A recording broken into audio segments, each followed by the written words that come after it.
सरस्वती शिशु विद्या मंदिर बढ़िया साही कसरदा का 27वां वार्षिक उत्सव मनाया गया।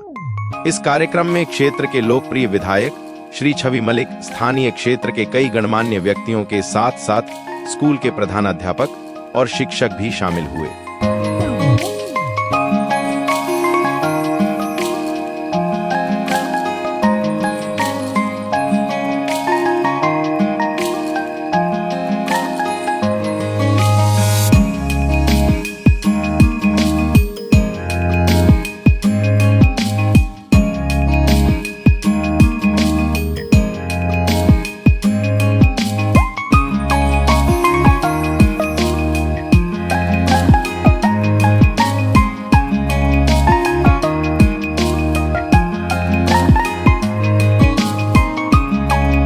कार्यक्रम की शुरुआत मुख्य अतिथि द्वारा दीप प्रज्वलित करके की गई।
मुख्य अतिथि ने विद्या मंदिर के मेधावी छात्रों को सम्मानित किया और उन्हें प्रमाण पत्र प्रदान किए। सभा के बाद स्कूल के छात्रों ने नृत्य, गीत और नाटक प्रस्तुत किए। बच्चों की कला को देखने के लिए सैकड़ों अभिभावक उपस्थित थे। इस सुंदर दृश्य का सीधा प्रसारण लाइव स्ट्रीम क्षेत्र के पसंदीदा YouTube चैनल एनकी मीडिया 76 पर किया गया। दूर दराज के देशों में बैठे सैकड़ों प्रियजनों को इस कार्यक्रम को सीधे देखने का अवसर मिला। मु गोटे कथा कहि रखुची जे जो भली आमर ए कसरदा पड़िया रे दोपटी मिलन पड़िया रे महाप्रभु श्री जगन्नाथंकर महोत्सव जेतबेले चलीथिला सेतबेले एही सरस्वती शिशु मंदिर जो साहाଯ୍य जो अवदान विशेष करिके गुरुमा माने गुरुजी माने विद्यालय परिचालना कमिटी जो भाव में आमको सहयोग कले से आज मो देह खराब सत्वे मु आसवा को बाध्य होइछि। बहुत बहुत तांको धन्यवाद दउछि। जेतेबेले महोत्सव पूर्व मु जानी थी मते फंटू आ सरोज कही जे भाई एटी सरस्वती शिशु विद्या मंदिर अच्छे एटी रहिबार असुविधा हबो नहीं, समस्त साहाय्य सहयोग मिलिबो। आपण से विषय चिंता करतु नहीं, प्रकृति से हला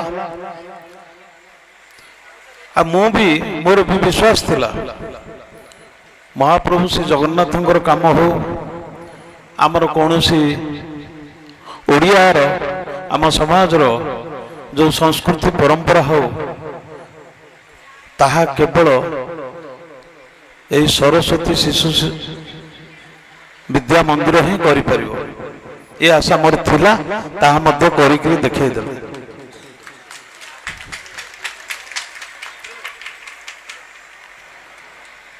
आज बहुत उत्साह सत्वे मु किछ कहि पारु नै मु समस्तଙ୍କ ପାଇଁ प्रार्थना करुछि समस्तଙ୍କର मंगल हो छात्र छात्री माने समस्ते भल पाठ पढ़ंतु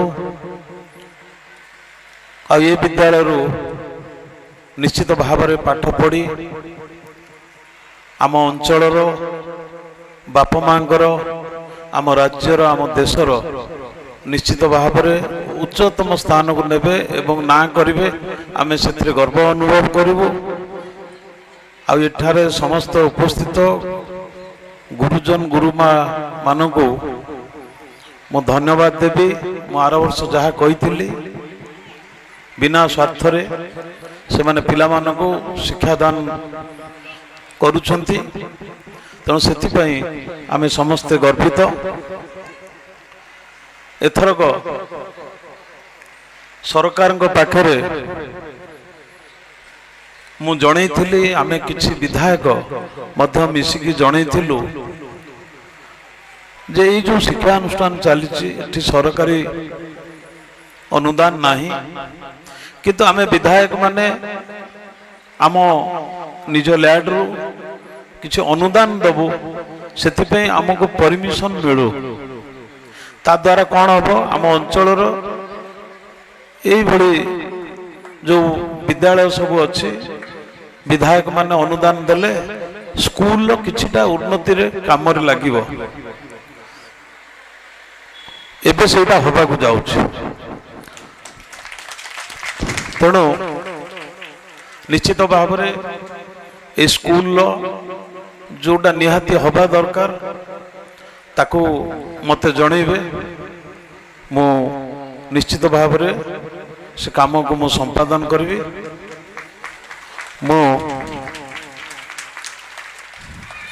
बड़ भाई तले बसचंती बहुत सुंदर आमे सरस्वती शिशु मंदिर रे नियाली रे एबे अतिथि हेतिलु एते सुंदर भाव रे कहउतिले सुनील भाई एठी बसतिले कोडे उठिकी जाइछंती।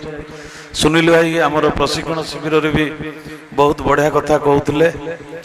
आज बोध हुए मोर एटी विशेष समय रहिबार भाग्य नहीं कि आपण मंच उपर आज नाहंती तेणु मु मध्य आपण को मंच उपर पाइली नहीं तेणु आ किछ कहूनी आपण समस्त को मोर ये अंचल जिते एठी मुरबी अछंती समस्त को मु धन्यवाद दउची जो भली भाव रे आम अंचल रे आज मु एथि एठी कही रखुची जे आज जो ऐतिहासिक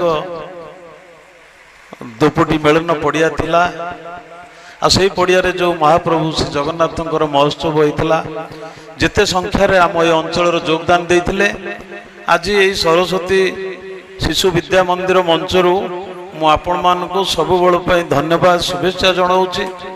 आम अंचल रे कोनोसी भी सांस्कृतिक कार्यक्रम भविष्य केबे हुए ताहले आपण माने एमती सहयोग करंतु।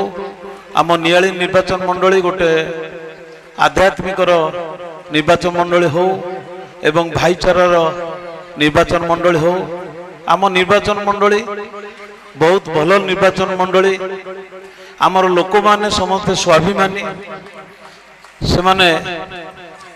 से माने को टिके सम्मान दे देले तांकर पेट पूरी जाए। तेणु कम से कम मो जेति दिन विधायक अच्छी जो गुरुजन मुरबी मोर ये अच्छी सब बेल मु आपण पाखे प्रणाम जनाऊँगी एवं आपणकर सम्मान मोर ही सम्मान हम এটি কইকি মোর বক্তব্য শেষ করছি। বহুত বহুত ধন্যবাদ। জয় জগন্নাথ, বন্দে উৎকল জননী। বহুত বহুত ধন্যবাদ জনাই ମୁଁ ମୋର ବକ୍ତବ୍ୟକୁ ଶେଷ କରୁଛି। କ୍ଷମା କରିବେ ମୋତେ, ମୁଁ ଟିକେ ଆପଣମାନଙ୍କ ଠାରୁ ବିଦାୟ ନେଉଛି। ମୋର ଅନିଚ୍ଛା ସତ୍ତ୍ୱେ, ମୋର ଇଚ୍ଛା ଥିଲା ଘଣ୍ଟାଟେ ଖଣ୍ଡେ ବସିବି, ଅନିଚ୍ଛତା ସତ୍ତ୍ୱେ ମୁଁ ଆପଣଙ୍କଠୁ ବିଦାୟ ନେଉଛି। ଭାବୁଛି ଆର ବର୍ଷକୁ ଦେଖା ହେବ। ଧନ୍ୟବାଦ, ନମସ୍କାର, ସମସ୍ତଙ୍କୁ ପ୍ରଣାମ।